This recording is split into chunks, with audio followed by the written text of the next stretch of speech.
மதுரை மாவட்டத்தில் மக்களை காப்போம் தமிழகத்தை மீட்போம் சுற்றுப்பயணத்தின் போது பேசிய அதிமுக பொதுச் செயலாளர் EPS மதுரை கிழக்கு தொகுதி MLA-வும் பத்திரப்பதிவுத்துறை அமைச்சருமான மூர்த்தியை 10% அமைச்சர் என விமர்சித்துள்ளார். ஏற்கனவே பிராந்தி கடையில் 10 ரூபாய்னு ஒருத்தர் பேர் வாங்கியிருக்கார். யார் உங்களுக்கு தெரியும்? இப்போ இங்க இருக்கிற அமைச்சர் 10% பதிவு செஞ்சா 10%, பத்திரப்பதிவு செஞ்சா 10% அவருக்கு போய் சேர வேணும். அப்படி சேர்ந்தால்தான்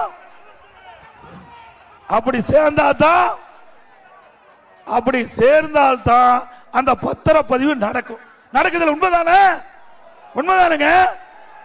மேலூர் மக்கள் சொன்னாங்க, பல இடத்துல நான் கேள்விப்பட்டது தகவல். அதன் அடிப்படையில் இங்க இருக்கிற அமைச்சர், துறையினுடைய அமைச்சர், பத்திரப்பதிவுத்துறை அமைச்சர் பத்திரப்பதிவு செய்கின்ற பொழுது அதற்கு 10% அந்த சப்ரிஜிஸ்டர் ஆபீஸில் கொடுத்தா தான் அந்த பத்திரப்பதிவு செய்ய முடியும். அப்படிப்பட்ட அவல ஆட்சி தமிழகத்திலே நடந்து கொண்டிருக்கின்றது. ஏழை மக்கள், நடுத்தர மக்கள் அவருடைய வீடுகள் வாங்கலாலும் சரி, நிலத்தை விற்பனை செஞ்சாலும் சரி, 10% அவளுக்கு கொடுத்தா ஏற்கனவே கஷ்டத்தெல்லாம் வீடு விற்கிறான், கஷ்டத்தை தான் நிலத்தை விற்கிறான். அப்படி இருக்கின்ற போது அவர்கிட்ட 10% கமிஷன் வாங்கினா அவள் எப்படி வாழ முடியும்? திமுக ஆட்சி ஒரு அவல ஆட்சி என்பதற்கு இதுவே உதாரணம். தமிழகத்தில் 582 பத்திரப்பதிவு அலுவலகம் இருக்குது. 582 பத்திரப்பதிவு அலுவலகம். அதுல ஒரு வருஷத்துக்கு மேல பத்திரப்பதிவு அலுவலகம் இருந்ததே கிடையாது.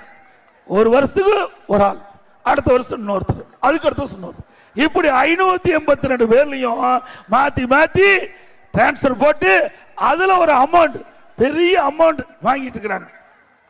அண்ணா திமுக ஆட்சி வரும், கீழே இருக்கிற சக்கரம் மேலே வரும். அப்பொழுது இப்படிப்பட்ட ஊழல் எல்லாம் தோண்டி எடுத்து நடவடிக்கை எடுக்கப்படும். போன மாதிரி நினைச்சிடாதீங்க. போன தடவை நான் முதலமைச்சர் இருக்கும் போது 4 வருஷம் 2 வருஷம் 4 வருஷம் 2 மாதம் இருந்தேன். அப்பெல்லாம் எங்களுக்கு இது மாதிரி செய்வதற்கு மனம் இல்லாமல் இருந்தது. ஆனால் இப்பொழுது இருக்கின்ற அரசாங்கம் மிக மிக மோசமாக, மிக மிக கேவலமாக எல்லா துறைகளையும் லஞ்சம் தாண்டவம் ஆடுகிறது. மக்களை வாட்டி வதைத்து இன்னைக்கு மக்களிடத்தில் பணம் பறிக்கின்ற சூழ்நிலை இருந்து கொண்டிருக்கின்ற காரணத்தினாலே இதை அனைத்து இந்திய அண்ணா திராவிட முன்னேற்ற கழக அரசு உங்கள் துணையோடு அடுத்த ஆண்டு வெற்றி பெற்று ஆட்சி அமைக்கின்ற பொழுது இதற்கெல்லாம் இன்றைய அமைச்சர்கள் பதில் சொல்லி ஆக வேண்டும்.